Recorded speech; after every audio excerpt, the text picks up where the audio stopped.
Hola amigos, bienvenidos a nuestro canal.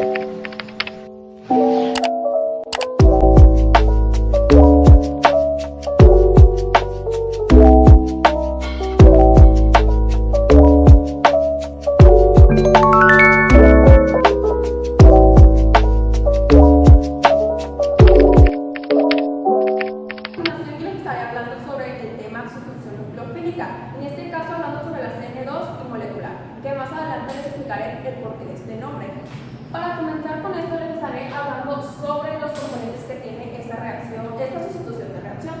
Comenzando así lo que tenemos aquí, el nucleófilo, que está denominado por una Y sumado de una RX que viene siendo el sustrato o el halocloruro de alquilo, que tenemos aquí como R, que viene siendo lo que es nuestra cadena de carbono, y X, que viene siendo el átomo enlazado, para así poder obtener lo que es un producto, que aquí es cuando ya sucede el rompimiento, y es cuando la Y, que es el nucleófilo, se enlaza a lo que viene siendo a nuestra cadena de carbono, para que así pueda salir el grupo saliente, o sea, el átomo enlazado que estaba este.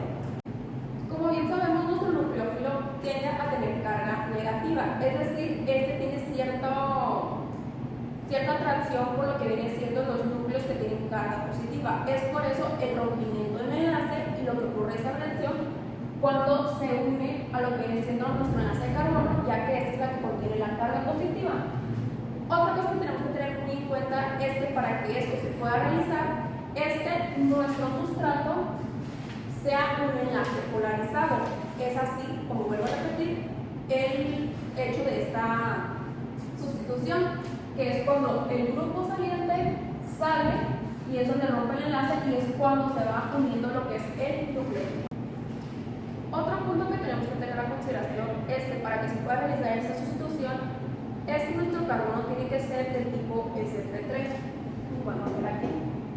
Aquí lo que yo tengo es una representación ondulatoria, que es más o menos lo que dije anteriormente sobre lo que pasa en esta reacción de sustitución.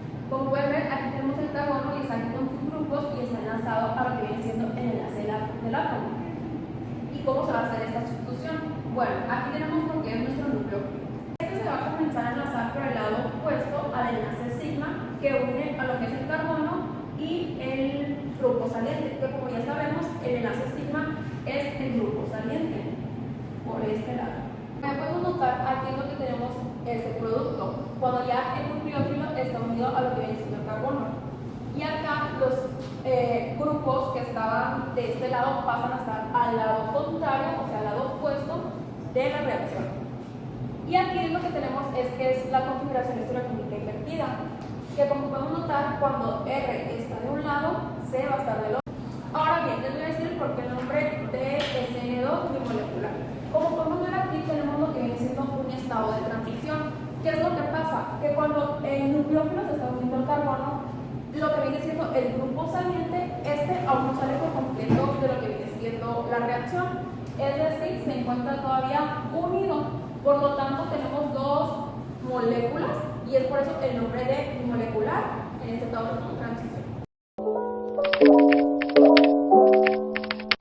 Ahora vamos a ver la sustitución nucleofílica SN1.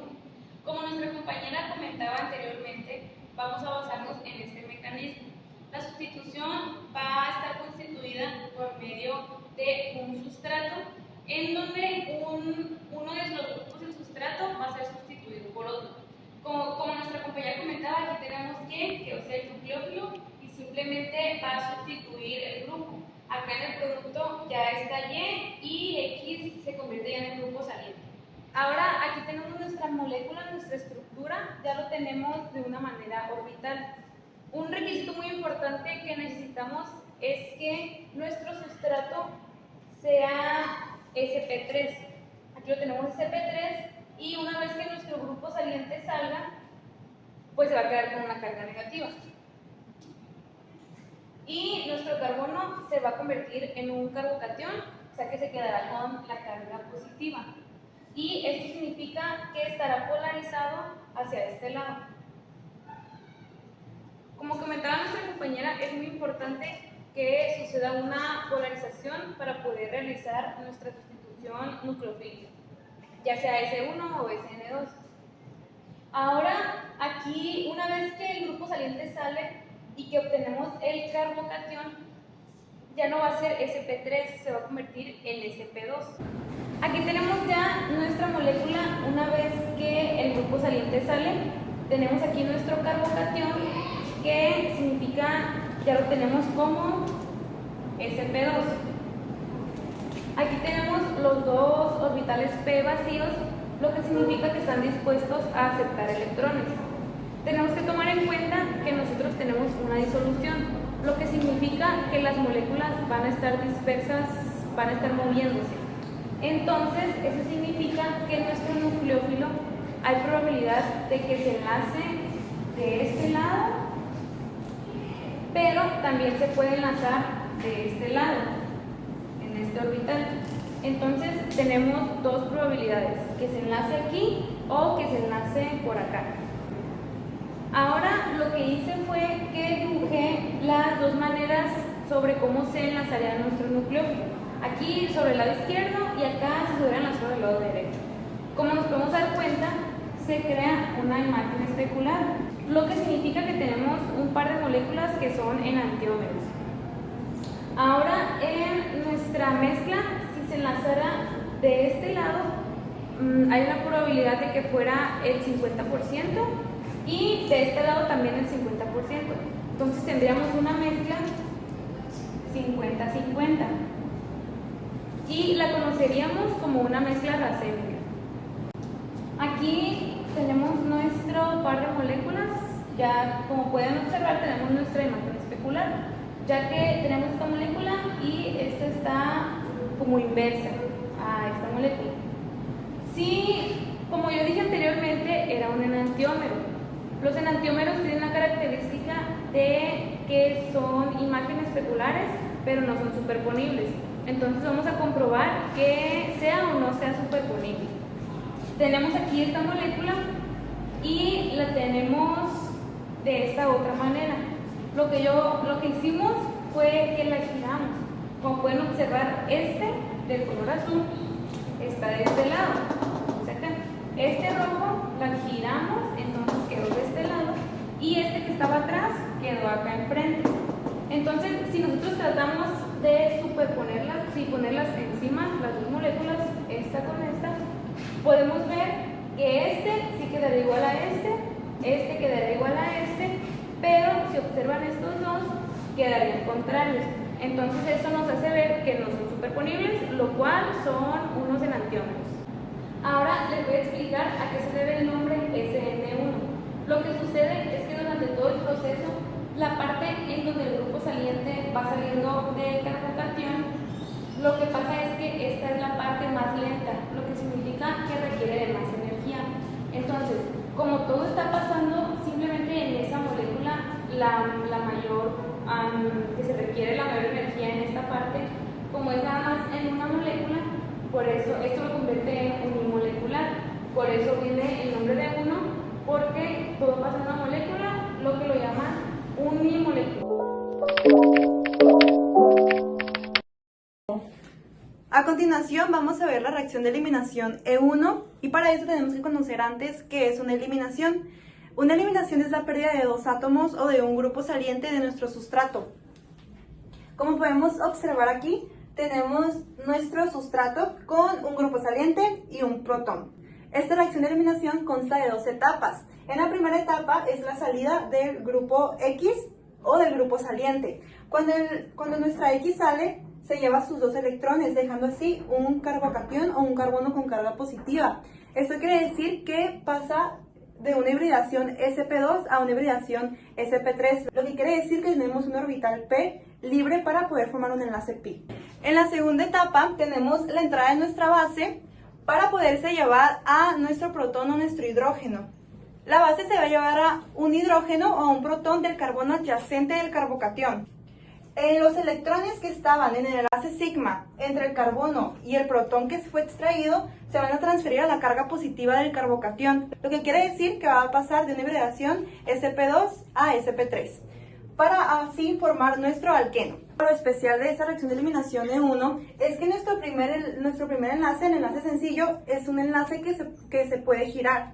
Entonces, si nosotros giramos este enlace a 180 grados, vamos a obtener otra molécula. Es así como vamos a obtener la molécula cis y nuestra molécula trans. Y hay que recordar para esto la regla de Seistev, que nos dice que los alquenos más sustituidos son más estables que los menos sustituidos. Para saber por qué es de eliminación E2, tenemos que recurrir al estado de transición. El estado de transición que estamos utilizando en esta reacción es la misma que utilizamos en E1. Para saber qué es E2, tenemos aquí una base que está formando un enlace con un protón, que es el protón ácido. Luego este enlace se empieza a romper y se empieza a formar un doble enlace.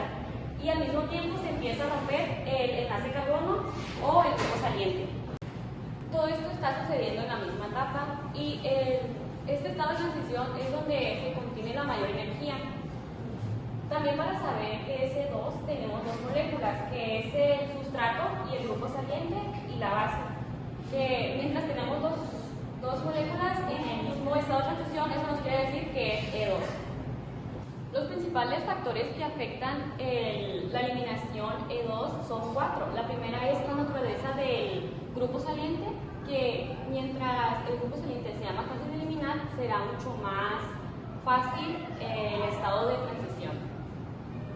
Luego el segundo está el impedimento estérico, que mientras las bases sean más pequeñas, también será mucho más favorable para el estado de transición.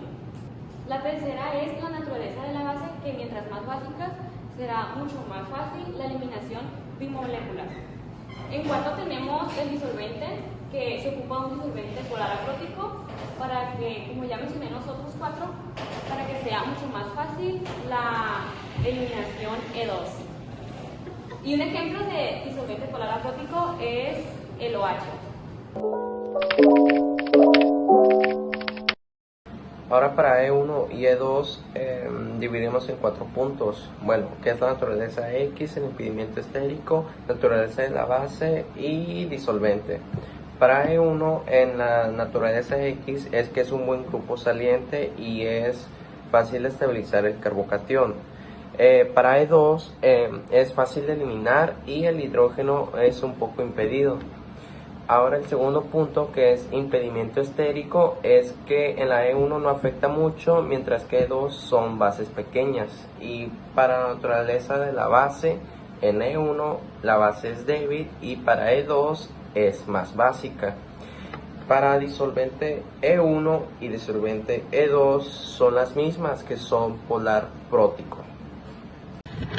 Una de las principales diferencias entre la SN1 y SN2 es que la SN2, si partimos de un enantiómero R, obtendríamos 1S, y si partimos de 1S obtendríamos 1R, mientras que aquí partamos en el momento en el que salga este ion, esto va a pasar por el intermedio plano, y que por el intermedio plano ya pierde todo lo que tuviera en cuanto a estereoquímica, y desde ese momento nuestro nucleófilo puede entrar desde cualquiera de los dos lados y perderíamos toda la información de estereoquímica y que tendríamos al principio dando lugar a una mezcla racémica.